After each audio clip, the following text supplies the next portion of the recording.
thanks everybody for joining us today. I'm Mike Morgan. I'm the chair of APA-DC. I'm going to share my screen real quickly here. Show some upcoming events and things that we have. So if you're not familiar with APA, we are a nonprofit trade organization for photographers. One of the main things that we do is advocacy for for photographers. If you're not a member, would really recommend that you become a member and help out an organization that's helping you out and helping out your industry. We've got some upcoming events coming up. The first one is at the end of this month. We've got on the 27th in Baltimore, How to Quote Like a Pro, with Laura Chase Deformity and yours truly as well. That event is sold out right now, but we are going to have a wait list. So tickets are available on the wait list if you're interested in that. Then September 12th, we've got another 30 minutes coming up with Kurth Bob, portrait photographer. Then the 21st of September, we've got a happy hour at Calico and coffee break meetup. That's September 30th. That's going to be a photo book gathering. So bring your photo books. Then October 17th, we've got another happy hour at the Dewdrop Inn, an event that I don't have a slide for yet. I believe the date is September 28th. We'll have photographer Hollis Bennett giving a talk about different revenue streams in photography. Then I also want to very quickly here, if you are a member and if you're not taking advantage of some of the member benefits and discounts, please always remember to go to APA national.com, take a look at the different benefits and discounts that you can take advantage of. Make sure that your membership is paying for itself. If you are interested in becoming a member and you're not yet, we've got a code for $20 off membership. That's DC1 for 20. That'll get you $20 off of any membership level.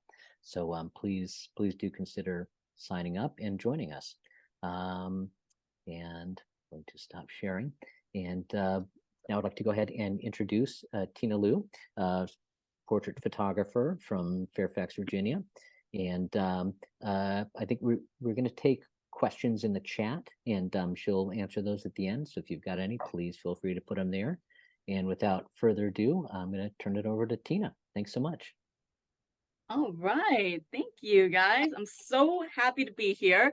I'm excited to share with you what I'm going to be talking about. So I am based in Fairfax, Virginia, and I am a portrait photographer. And I mainly shoot women, and I also shoot fitness on the side, but today's presentation is going to be mostly about portraiture and how my methodology is and my viewpoint of portraiture and how I shoot out of my home studio. So I am going to share with you this presentation. So let me see if I can hit share screen. Here we go. All right. So this should be nice and big for you right now, right?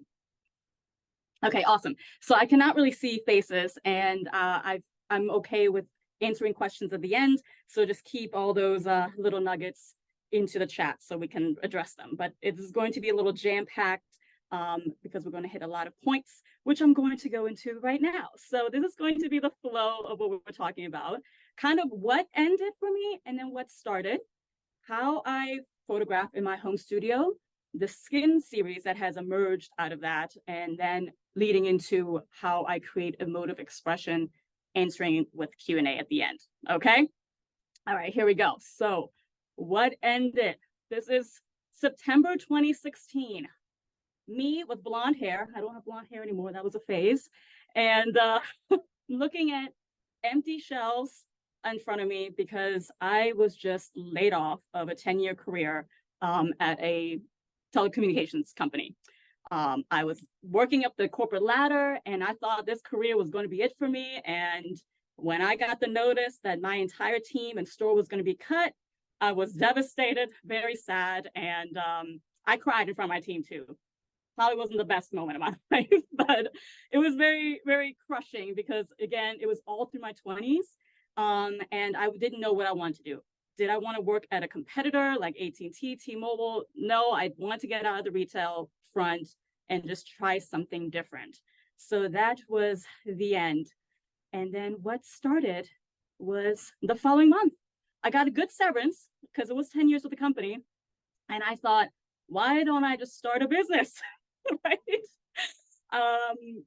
I didn't know how to start a business, as most people do when they say, let's start a business, especially with photography. And this was my little setup at home. It was a 1-bedroom apartment, very kind of rinky-dink. That tripod was probably from Best Buy from 6 years prior to that. And a pop-up backdrop, a reflector, and some softbox that I have up there. This was the headshot that I decided to put out there to start my business with. And from that setup right here. And I thought I was going to just do headshot photography because towards the end of my career, I thought, oh, well, I was taking headshots for the executives of the company, and I thought that was going to be an easy transition. Lo and behold, you know, when you start a business, you look at what the competitors kind of charge around you. And typically at that time, and maybe even now, but headshot photographers have their price on their website.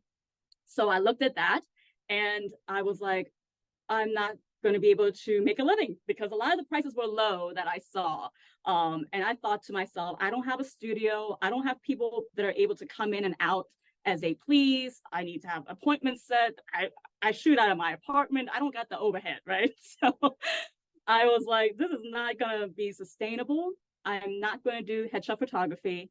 So then I kind of dug deeper into what else I could photograph that still dealt with people. And I don't want to do weddings. Weddings and groups and events are not my jam. I'm much better one-on-one than I am in a group setting because I'm more of an introvert, even though it seems like I'm an extrovert right now because I have a lot of energy right now. But anyway, so I decided to go into portrait photography. I found a beautiful mentor. She taught everything about portraiture and how to build a business and how to create that beautiful client experience, which then leads me to starting again in my home studio. And I moved into a 2-bedroom. So this is now my 2-bedroom home studio. And what you see at the top is kind of where I was trying to figure out how to set up my backdrops, where to put the light and whatnot. And then the bottom is essentially what it is now most of the time when I shoot out of it. As you can see, it's 264 square feet. It's 12 feet wide and then 22 inches deep. And then it's got 8.5-foot ceilings. And I know that because my B flats are 8 feet and it goes a little bit more than that. And then I repainted it white walls because apartments have that yellow, you see that back here, that really tan, ugly yellow cast. I hated it. So I repainted everything white. It's beautiful. It brings in a lot of light. I mean, it bounces a lot of light. As you can see on the other end, there's a bank of windows. So it's nice, even light that comes in. And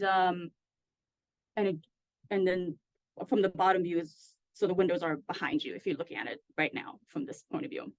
So this is the living room, guys, and everything has to be movable and very light to move around. So on the left, behind this throw is my couch. I tip it over. I move it to the corner and I tip it over and I cover it up with a cloth. Then on the right back here is my TV stand that I have on coasters that moves kind of into the kitchen. So that's out of the way. And then behind the backdrop system is the island where I get hair and makeup done. So clients would basically come in, get their hair and makeup, and then they move to the shooting space, as you will, and that's what they will look like. So that is the setup of the home studio. And I shoot basically 2 different lighting scenarios. One of them is the window light. So that's where I'm kind of standing in now, but that's what you saw on the other end of the video. So, I mean, the slide. And all you need, guys, is sheer curtains, some apple boxes or a chair, a drop cloth from like Home Depot. And I choose to do hand painted backdrops. Before I had the money, I just used like bed sheets. So you got to hack it, keep it simple. And that's what you're working with. So look how lazy I am. I don't even have curtain rods. I just clip it with little clips. at the top so I can easily remove them and wash them.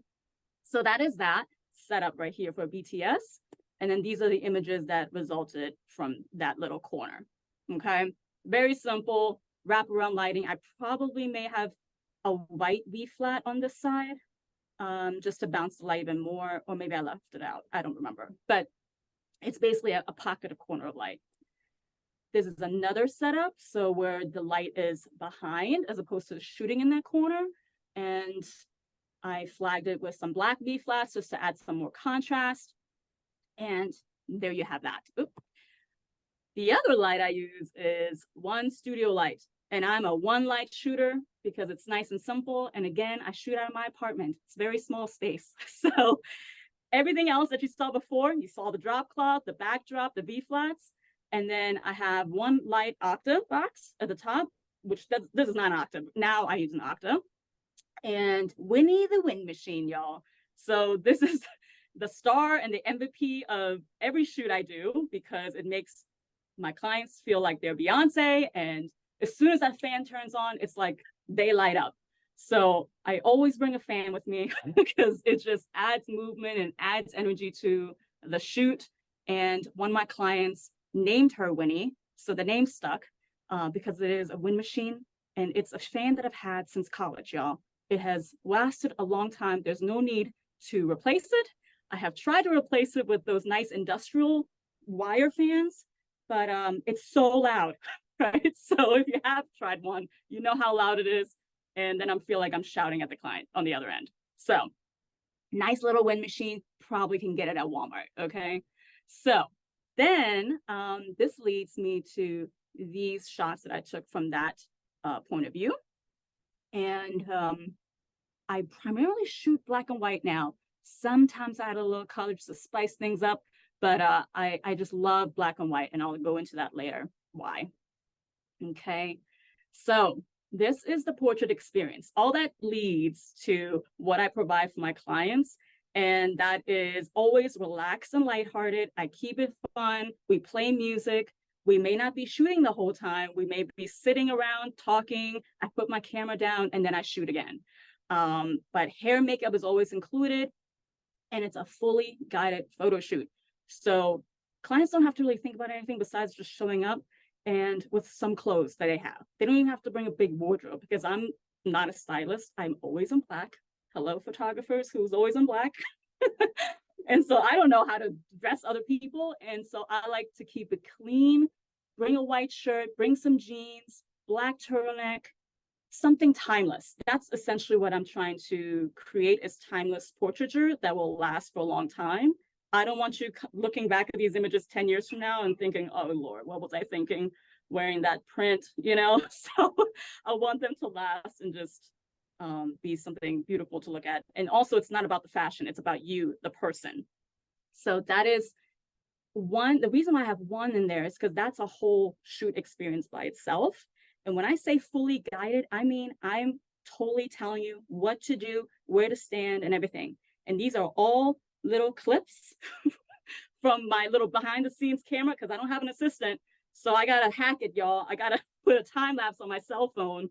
And then these are just screen grabs from the cell phone. But I'm working on my abs here. I don't know. I'm really funny, apparently, right? So she's laughing her ass off. I'm moving and grooving. I'm telling people how to move, where to stand. I'll be probably posing the same way as I'm asking her to stand. So all these little micro movements, you know, I'm swinging. That's how I want her to. So basically in this shot down here, I love a white shirt that's open and creating movement. And so I'm just telling her like how to move in that shirt. And then I'm always at eye level with my clients. So I don't really shoot down at them.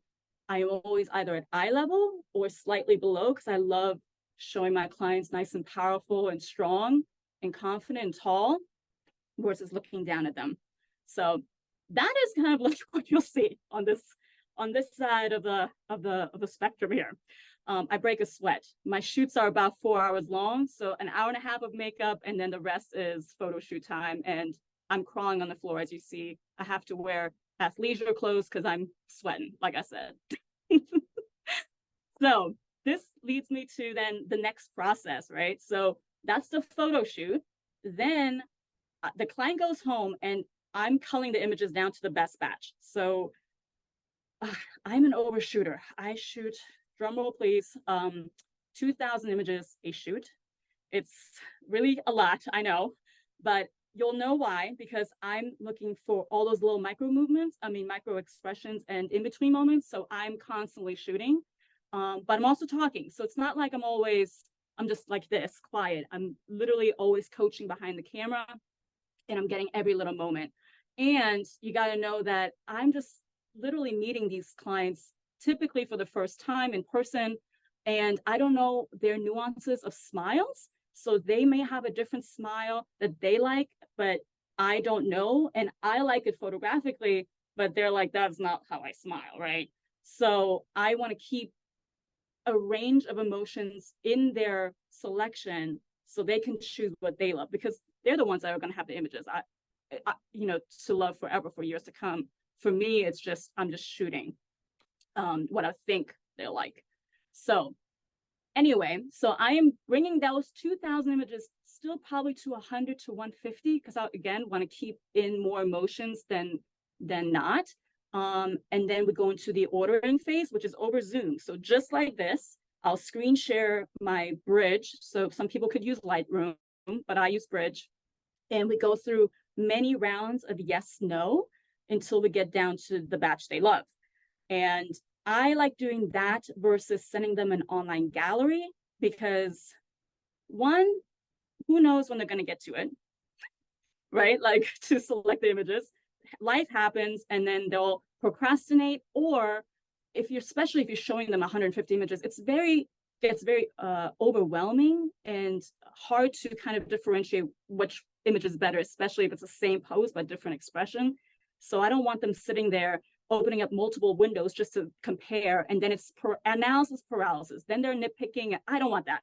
I just want them to view the images, kind of quickly go with intuition. Is it making them feel something? Is it not? If not, let's move on, and we're never going to see it again. I only want to have images at the end that they love, and that's it. I just want images that they love at the very end. I don't want maybes. So that's the ordering process, and that could take an hour to 2 hours, depending on how decisive people are. But the reason why I like doing it together too is because I'm the objective opinion. So if they're like, Tina, this is so hard, they're basically, I like both of them, but what do you think? Then I'm like to call a friend. I'm like, okay, well, this one is better because I'm looking at it compositionally and also variety wise. So they have a nice collection of images that showcases their personality, versus they're looking at it, oh, what's my stomach doing, or why is my hair doing that, right? So I'm that objective opinion, and that's why I like doing it together, and we can get it knocked down really quickly within 2 hours. So whatever they select, those are the images that I then produce and retouch, and they get handcrafted products from Italy that I source from, and then it gets shipped to me.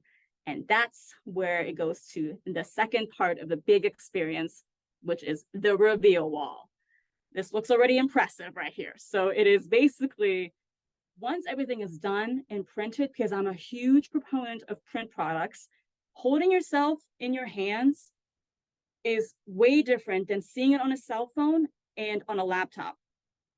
No one really prints their images anymore, besides like our parents and grandparents and whatnot.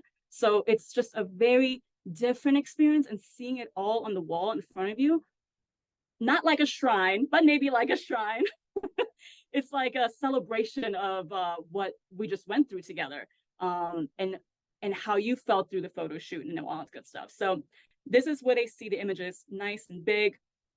It's always a beautiful surprise.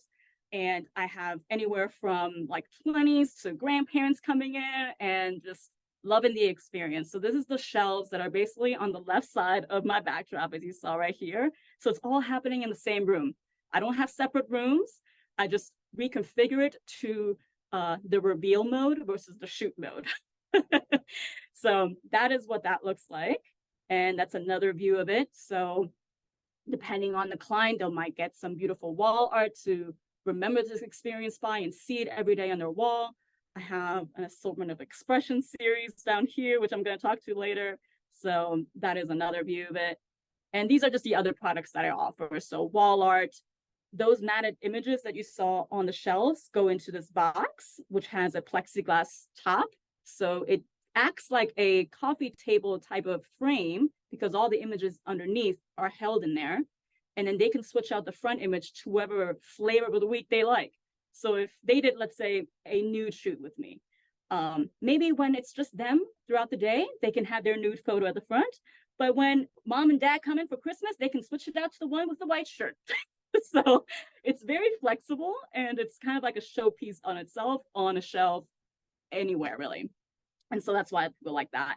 Otherwise, albums have been amazing. Everyone knows about albums. It's nice to flip through. It's easy to pass down to family and things like that. And they're all customizable to whatever you want on the front. Let's see here. So then, okay, guys, real quick. That is how I operate the home studio and what I do with my portrait shoot experiences. And I didn't want to really go that deep into it, but if you have more questions about it, feel free to ask me about it at the end. What I really want to go to now is the skin series and how that started. So March 2020, we all know what happened.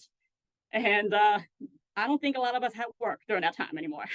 So who do you photograph? Well, I was like, well, I'm gonna shoot myself. So got no one else. Let's see about self-portraits. And it was a hot mess express, guys. I've never shown this photo to anybody, not even my boyfriend. And I really was contemplating, do I want to show it here? But I think it's important in this story because setting up the camera, and it wasn't a mirrorless camera, it was a Nikon D750. So working with that focus and having to run back and forth and timer. And I mean, it was so frustrating. And this is probably just an outtake where I was walking back to my spot from doing the self timer. But when I saw them on the computer, this is what came to mind.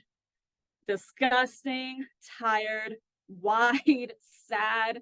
And I was like, this is what other people are thinking of me. But no, guys, these are inner thoughts. Okay. Like most women that I have photographed, no, actually, I will say all of them. All women that I photographed feel this way at some point of their time. And that's how I felt. And I couldn't even look at the rest of the camera roll in a way. Like I just wanted to shut it down, and I was sweaty. I mean, it was probably a 2-hour process. It was so frustrating that I didn't want to take self-portraits anymore. And so one day I decided, let's try this again. And I made this post on Instagram.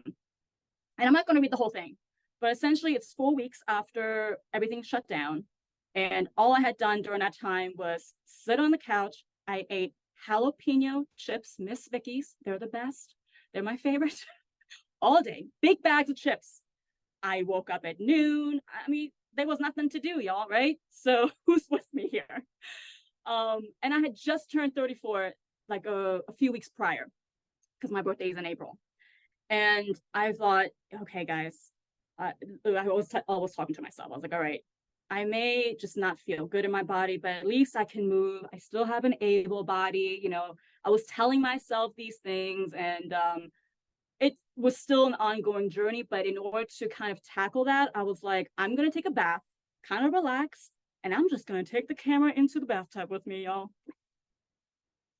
So this is what I'm going to show you. The setup this is the setup of the bathtub situation. I laid in the bathtub with some bubbles. I just had a monolight with a standard reflector straight on me. And I did my little tripod on interval again. So I tried it again. And this time, guys, I did not think much about it. I was just sitting in the bathtub and I was just moving naturally. I mean, not naturally, but I was just moving my arms and feeling the water and kind of just going through my own feelings without thinking about posing and looking cute. You know, I mean, you're naked in the tub. Well, what you're going to do? So this is what the results are that came out of it. And truly meaningful to me, the shoot, because going through the images, I really actually loved a lot of the images because I wasn't trying hard. I was just being myself. and letting the water wash over me, thinking about what that would be like, just feeling the element of water and just sloshing around, you know, boobs out, tummy out, whatever. And it meant a lot to me because I thought, I want this freedom more. And I think there are other women who also want to feel freedom in their bodies and have a story to tell from whatever background they have, no matter age, you know, class, whatever, like race, whatever. We all kind of can relate to every person's little bit of their story as a collective. And so thus the Skin series was born. And I wanted to photograph as many women as I could. I didn't give myself a limit nor a time constraint because then it wouldn't be fun for me anymore or creative for me anymore. I want to freely create with women who connected to the message and wanted to be part of the collective to tell a bigger story, but their story. And so I put a call out. And once you photograph a couple people about it, they will tell their friends because it's kind of transformational. And I didn't realize that for myself until I had my own shoot years later.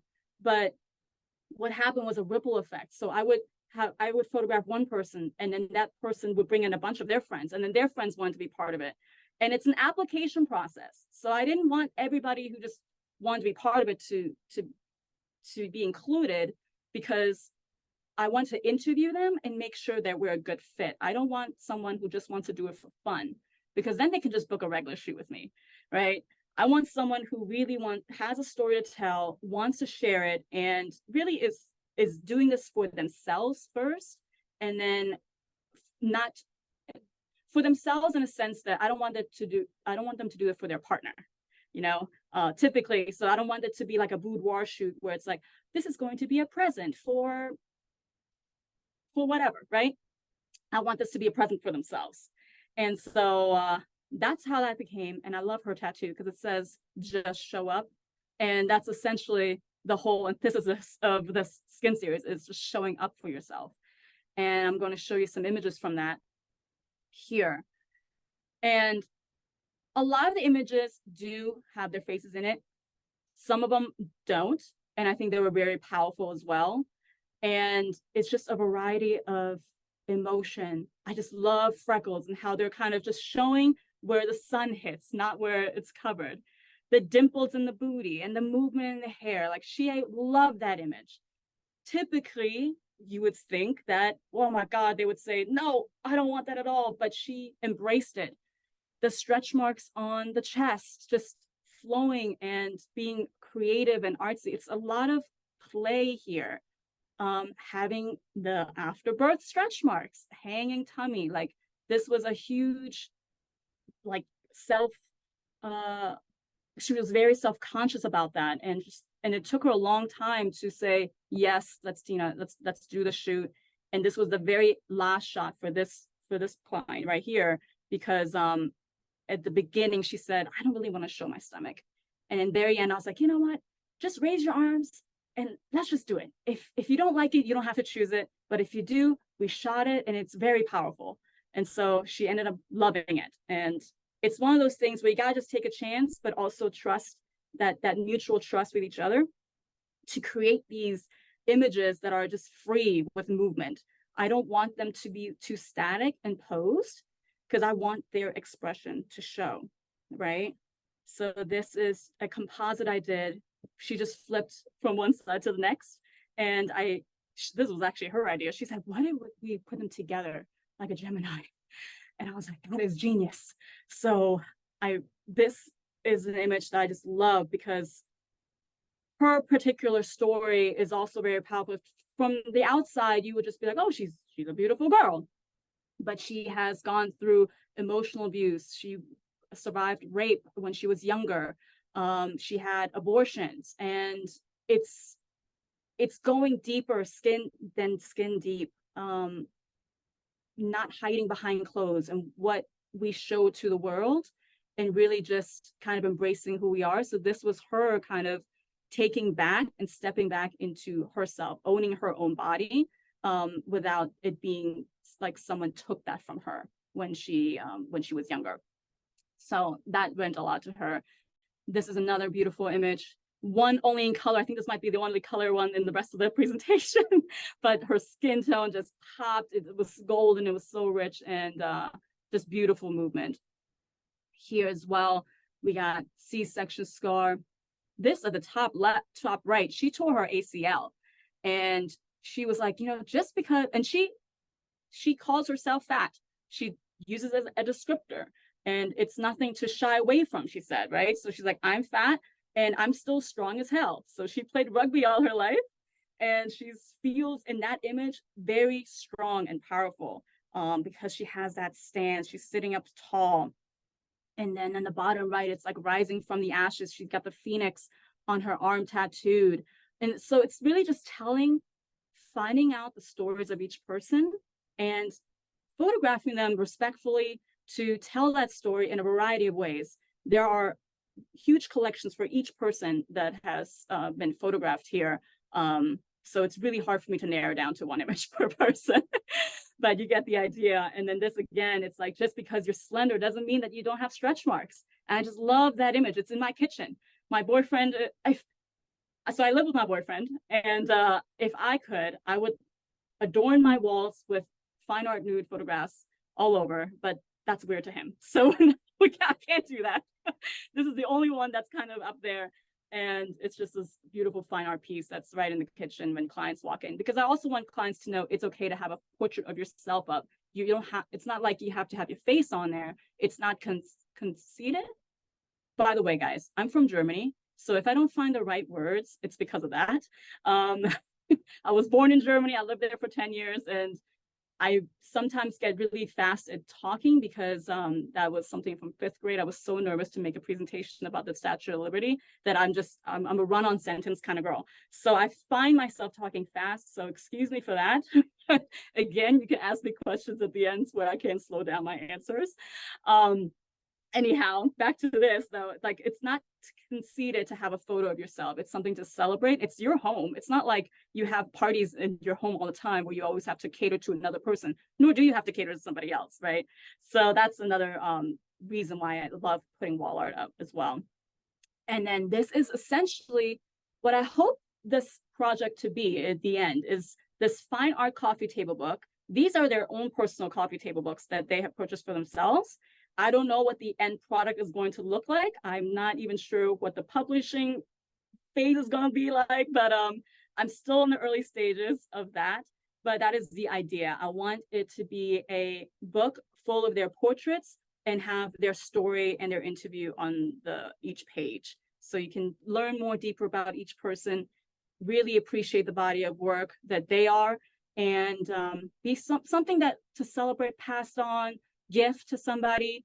And so that is really the hope of that. And I would love to have like a book party or a gallery showing or anything like that, because I have photographed 35 women for it, and really proud of the work that we all created together, because it's really a collaboration with them and with me. It's not me telling them that you need to be posed like this. This is the idea of I have, right? Like, I want them to be also in control because it's their story I'm telling. So that is the book of the skin series. Okay, so this leads me then into the love that I have for emotive portraiture. Because there's so many emotions that I get from the skin series, I was like, why don't I shoot my regular portraits this way? I don't know why that never came to mind, because I thought in my mind that portraiture had to be poses that I had to memorize and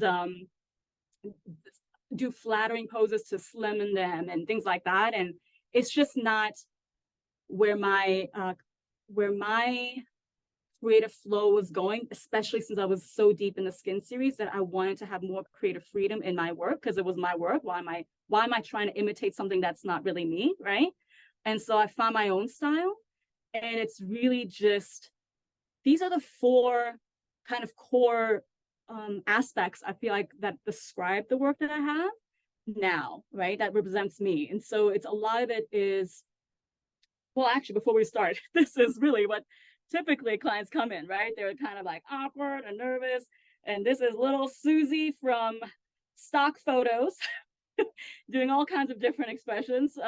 She doesn't want to look unnatural. She doesn't want to look not herself. And some people even like maybe regret coming. And what do I do with my hands? Everyone asks that. What do I do with my hands? Are you going to tell me what to do? So I got you. This is what I start every shoot with. I guide them through it. So before I even hit the shutter, I say, I'm going to pose you from head to toe, but it's all just guidance. And as long as you can follow my instructions, you are solid. So with a head, I will say, it's just pretend like your chin is on my hand. And if you see me in the camera, I'm not sure if you can, but I would just be like, you can pan like this, or you can tilt like that. So it's very intuitive when I do it. Or I'll do it behind the camera with my actual head, and then they'll just follow suit. Same thing with eyes. So we've all heard about Tyra Banks's smize, right? My version of that is listening eyes. So it's like when you're listening to somebody, you kind of have like softer eyes, maybe not in the Zoom. Right now in the Zoom, it might be like, but when you're in conversation, engaging with somebody, you have like a little squint. It's a little bit more listening face eyes as opposed to squinting, looking 5 miles away. It's really just a softer eye. And that's what I say. So if I say, give me a little listening face eye, or give me a little like squinty eyes, that's what I mean. And it just brings the expression a lot more naturally. The jaw, a lot of tension is held in the jaw. So I will say, just like drop that bottom lip, kind of breathe throughout that mouth. So it's not like tight. And that just kind of also just relaxes this right here. And I'll say a lot of shoulder action. So I'm moving my way down here from the body. So shoulder action is just a little bit of a tilt. Asymmetry is what I really love, right? So as opposed to straight on, there is a place for straight on. It's very direct, but I like to play with asymmetry. And there's a difference between sitting on the chair or standing like this versus a little bit like this, right? So just feeling it in your body too, I demonstrate that to them, and they can immediately say, oh, wow, that does look very different. And so I want them to feel different in their body by doing these poses with me. And the last one is just mirroring. So what I just did is just mirror me, as opposed to me saying left and right. It's just a lot easier if you just mirror what I'm doing as if I'm your mirror. So they get that. And I said, you don't have to memorize this. These are just things that I'm just be saying throughout the shoot, so you know what to expect. And towards the end, they'll kind of do their own thing, and because they get the flow of it and see what I'm trying to do. And I show in the back of the camera a lot of times. So I don't shoot tethered because I don't want them to, again, nitpick on a big screen. I just want to show them little clips on the back of the camera just so they can get the feel of it. And they're like, oh, okay, I see what you're trying to do. Because they might feel weird, but then in the photo, they look bomb. So that's how I also help increase their confidence throughout the shoot. So I think I'm a little bit over time, but if that's okay, I'm just going to keep going, Mike. Yeah. Okay. I see you shaking your head. Okay. So these is really kind of all good. Okay. So stillness, right? So I was talking about my 4 core aspects of how I shoot is I really like sitting in the stillness, eyes closed. Typically portraiture is like eyes to the camera, but I really like eyes closed or even looking away or down because it's like you're in their world. It's like they're in their thoughts. Like, what are they thinking about? How are they? I don't know. You just ask questions, I feel like, right? So when you look at these images, it's like, wow, how are they feeling? And so that is a way to kind of break up them being self-conscious about, oh God, there's a camera in front of my face. What am I doing, right? So I just tell them, just close your eyes and kind of maybe sway, but don't do it too long because they'll lose balance. But just closing eyes throughout the shoot, tilting up at the light and kind of just feeling it in their body. And you just snap away. You get those moments and you just capture it. The other one is activation. So I don't really like static poses anymore. So I'm really about, let's move, let's play the music, let's actually move around and have Winnie the Wind Machine, playing with the fan to create that extra movement of the hair. And it just creates this energy in the shoot, and they feel like they're not just sitting there doing poses that are awkward and then they get sore from being in that pose for too long. So it's just moving and expressing what their personality is, right? So right here, when she did this, she was like, I feel like I want to escape and be free of my past life. And so she was just swinging like this over and over again, and I was just snapping it from behind her. And then here, she's a music head. So we were playing her music, and I was like, throw the cowboy hat off, put it back on. Let's like feel like we're in a concert. And she looks like she is having time of her life, and she did. So we were laughing our ass off, and it's just about having fun and moving with them. As you saw in the behind the scenes clips, like I'm with them. I'm in the shoot with them, moving around like a crazy person. Then this is how I get those in between moments, right? So yes, she was swinging left and right, but it's like, I got to keep shooting. That's how I get to 2,000 frames a session. It's getting those really little in between moments. She's moving her arms like this and down. And then it's like, wow, I just really want to get that, because you can't get that when you're telling someone to just pose with your hands. You got to get the natural movement of the hands and how they flow. Here, oh, that's another thing. I tell people I might not pose you the whole time, because let's say I put the camera down, we're just talking, and then you settle in your own little seated position. And then I'll be like, wait, stop, don't move. I got to get that. That's exactly what happened here. She just settled in her own little position, holding her feet. It was so cute. And I was like, stop, I'm going to take a picture of that, because that is naturally you. And then again, on the right, it's again, just moving the hands kind of in the camera. Oh, paparazzi style, don't take a photo, kind of thing. And it's just like, but it's getting that expression in the face that's very calm, and the hair flowing. Again, something that you just can't get when you're telling somebody, just put your hand out like this, and it's too static. And then the last thing is getting that expression then. So as you can tell throughout the shoot, it's very active, essentially, actually.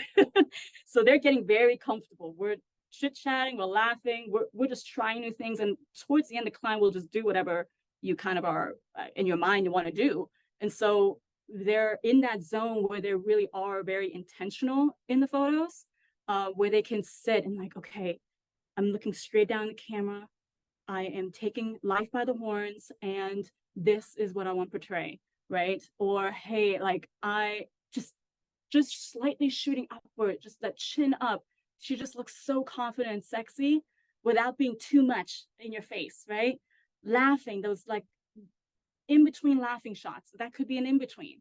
And just like this very kind of protective pose is more like curling in, but also like you're really looking straight at the camera. So it's getting those expressions that are at the end where you have built so much rapport, showing the back of the camera that they're like in it. And most of them, if not all of them, have never been in front of the camera before. These are all regular paying clients that are just came from Google, Instagram, whatever, right? And they want the shoot for themselves. So all of them said, Tina, I've never done a shoot before. I don't want to do this. I don't know if I should do this. And they all will look like rock stars at the end, because they follow the guidance and they just let themselves be open to new things, right? So that's how I get those emotive expressions. And so much so that they just want them as kind of like a photo booth style photos like this framed up. And I did a couple, and that was showing their love. So it was really cute to see them as strips. But this is just examples of that and some close-ups. And I just like signing it because it was just something fun that we did together, kind of thing. So that is that. Danke. Thanks, guys. Thanks for holding on with me here. My contact info is right here. Please, if you have any questions, Mike, you can take it away. Oh, real quick. So at the very bottom, so my website is here, but if you want to also see the skin series, it has its own website. It doesn't have a lot in it, but it's basically a landing page for future updates when something does launch, like the book, for instance. And then if you were interested in any tools and things that I use, equipment or whatever, I have that linked as well right there.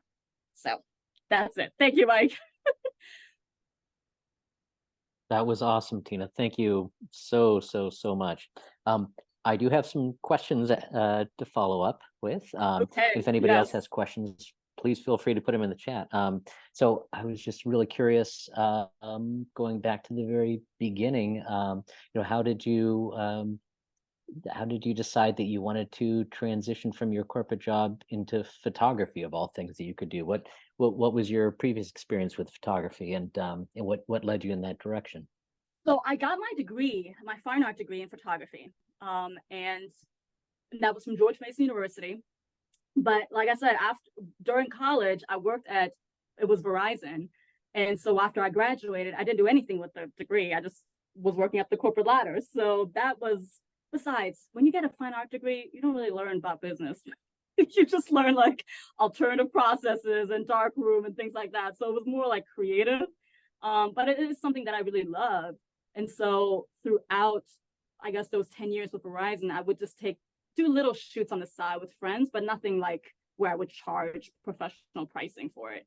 And then when I got laid off, I said, well, as opposed to going to a competitor, I just rather start my own business and see what that brings. So 7 years later, here it is, and so glad I did it.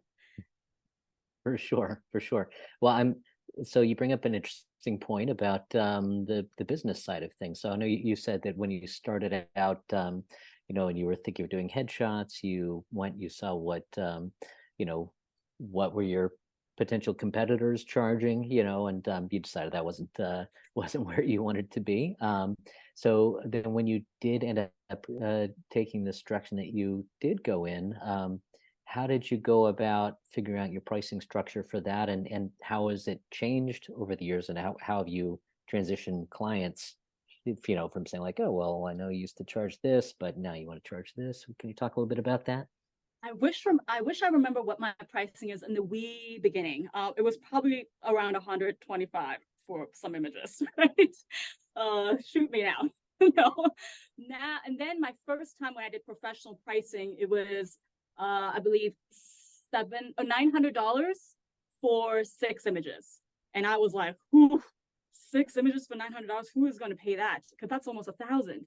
And what's very important to also think about is that you think about when you come out of any type of day job, you think about what you make salary wise, right? So you think about your monthly income kind of thing, what you get from your job, because after taxes, and you're like, oh, I actually don't need to actually make that much.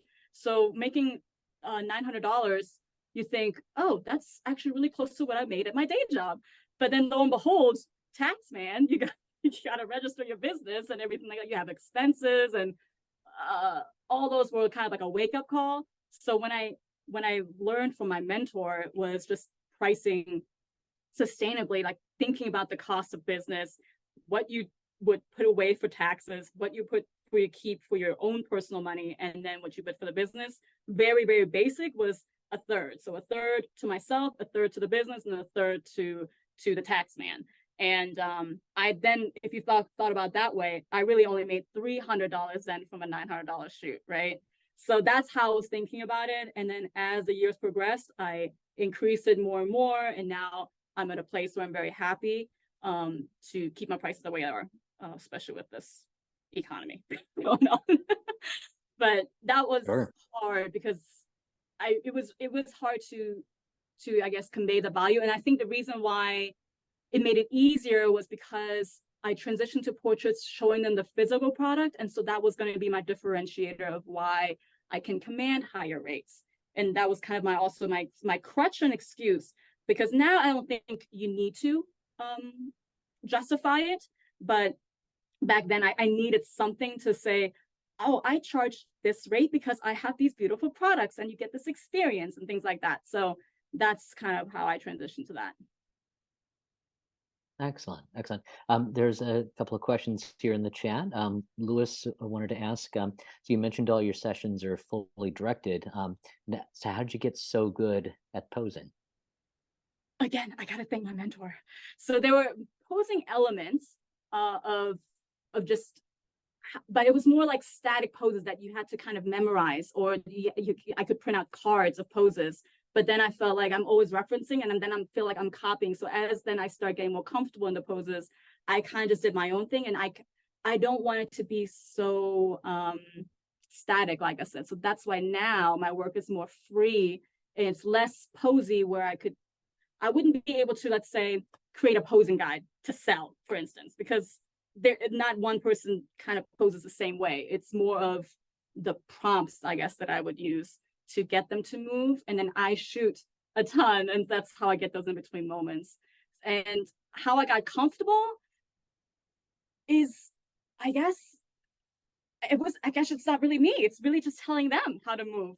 Just because, again, I'm not telling them how exactly to pose in a specific set. I'm just giving them prompts like move your arm left and right, and then I'm just taking those pictures, like chin up a little bit, because I like that, because I personally just like that view of looking up at a person. So I hope that answered your question, Louis. Well, in case it didn't, we have a follow-up question that's kind of Okay. similar. Taylor was wondering what resources you could recommend to photographers who are looking to improve their posing skills and confidence. So a lot of it is also Pinterest. So in the beginning, I would create Pinterest boards, and I would print them, and I would just stick them on the shelves that you saw on the left side of my room. And so I would tell, as clients walked in, I said, here, I printed some references. If we get stuck, we can just kind of have those as a jumping off point, and then we can move from there. So I actually have done that for the last, up until like the first 5 years I did that. I did Pinterest boards, magazines, things like that to find inspiration, and even inspiration that I found on Instagram that I would link to Pinterest, so it can all be on one board. But I don't necessarily want to copy, right? So it's a jumping off point, and then we can create different poses from that variation, for instance. So that helped me a lot. And then, like I said, the last 2 years haven't really been using it, even though sometimes I print it, I forget that they're there. I think it helps the client also feel like, oh, okay, I don't know how to pose, so I have something to reference. So it kind of makes them feel good to have that there just as a backup. That's really smart. Sam's got a question that was a question that I had too. First of all, I said, thanks for sharing your beautiful work. As far as shooting from home, do you get any resistance to using your personal space? Or does the not so sterile environment help making people comfortable? Makes them feel so comfortable. Also, you got to make sure you have a clean home. So make sure you clean your home, that it smells good, and that it is inviting. I mean, if you have a bunch of, like, if you have kids or a dog, make sure that all that stuff is nice and tidy. Because I have a lot of friends that do still shoot out of their home. And for me, that's another reason why I can't get a dog right now, even though I would love to have a dog. But what if clients have allergies? There's always going to be dander to clean up. It's just, for me, like, it's just going to be me and my boyfriend, and it's easy. And that's why I have movable furniture, so it's easy to move around, and it's very inviting. I have like a welcome sign that's personalized to their name that says, welcome Mike, to Tina Leu Fotos. And I have some beverages there, and some soda water and some snacks. And I have like a candle, so it's a little bit more inviting. And then the bathroom is its own bathroom. So they have their own bathroom to also change into, because it's a 2-bedroom, 2-bath. So that's very important. That way you're not always cleaning out your personal toothbrush away every time. But I'm also an Asian household, right? So I always ask clients to take their shoes off, and no one has ever complained about it. I think they just understand, okay, yeah, take my shoes off, because they're in a home, and they notice they're in a home as soon as they walk in, but because they see the kitchen and everything, right? But as soon as things get started, they're in their makeup for an hour and a half where they get pampered. They kind of forget they're in a home environment. So it really has helped me, because it feels more private. It's not big, stark, where it's like, and lots of space around them, with concrete floors, even though I would love concrete floors. But it's carpeted, it's nice and cozy. So yeah, we play their music. So no resistance at all.